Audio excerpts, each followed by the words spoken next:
Okay, तो इससे पहले हमने समझा कि जो दृष्टा है वो चित्त की वृत्तियों का निरोध करने के बाद अपने स्वरूप में स्थित होती है।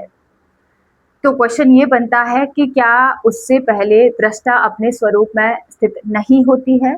तो उसी सवाल का जवाब हमारे पतंजलि जी समाधिपाद के चौथे योग सूत्र में दे रहे हैं कि वो क्या थी फिर उस समय। तो उसका अगला जो उत्तर है वो इस प्रकार से है, वृत्ति सारूप्यम इत्रत्र। वृत्ति सारूप्यम इत्रत्र, ये हमारा चौथा सूत्र है समाधिपाद का।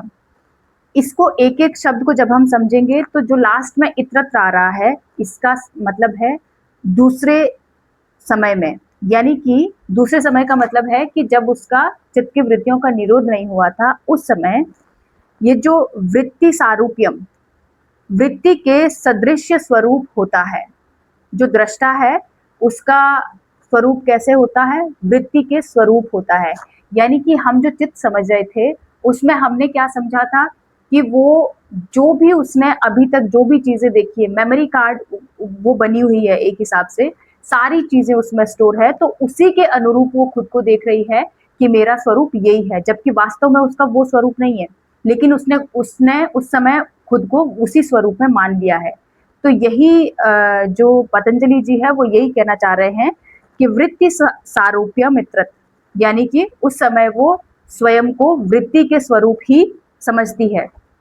इसको अगर हम सही अच्छे से तरीके से समझें इसकी व्याख्या तो क्या है, जब तक योग साधनों के द्वारा चित्त की वृत्तियों का निरोध नहीं हो जाता है तब तक दृष्टा अपने चित्त की वृत्ति के ही अनुरूप अपना स्वरूप समझती है। ठीक है, उसे अपने वास्तविक स्वरूप का ज्ञान नहीं होता है, अतः चित्त वृत्ति निरोध के रूप के बाद ही वो अपनी स्वरूप में आ पाती है। यानी कि जब वो चित्त की वृत्तियों का निरोध कर लेती है तभी वो अपने स्वरूप में आ पाती है। तो ये हमारा चौथा सूत्र है समाधिपाद का। एक बार आप फिर से सुन लीजिए, वृत्ति सारूप्यम मित्रत्व, चौथा सूत्र समाधिपाद का है। इससे पहले हम अथ योगानुशासनम और योगश्चित्तवृत्ति निरोध, तीसरा जो हमारा सूत्र है वो तदा द्रष्टु स्वरूप अवस्थानम, है ना।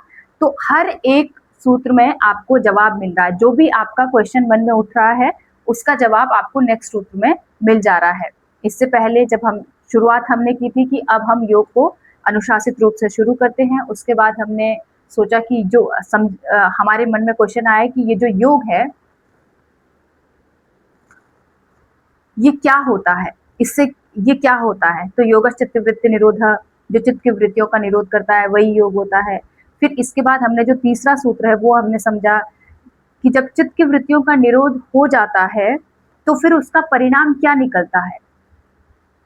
जब चित्त की वृत्तियों का निरोध हो जाता है तो उसका परिणाम क्या निकलता है। तो परिणाम हमारे पास क्या निकला, तदा द्रष्टुः स्वरूप अवस्थानम, यानी कि उसके बाद क्या होता है, वो जो दृष्टा है वो अपने स्वरूप को प्राप्त करती है। जब चित्त की वृत्तियों का निरोध हो जाता है तब वो अपने स्वरूप को प्राप्त करती है।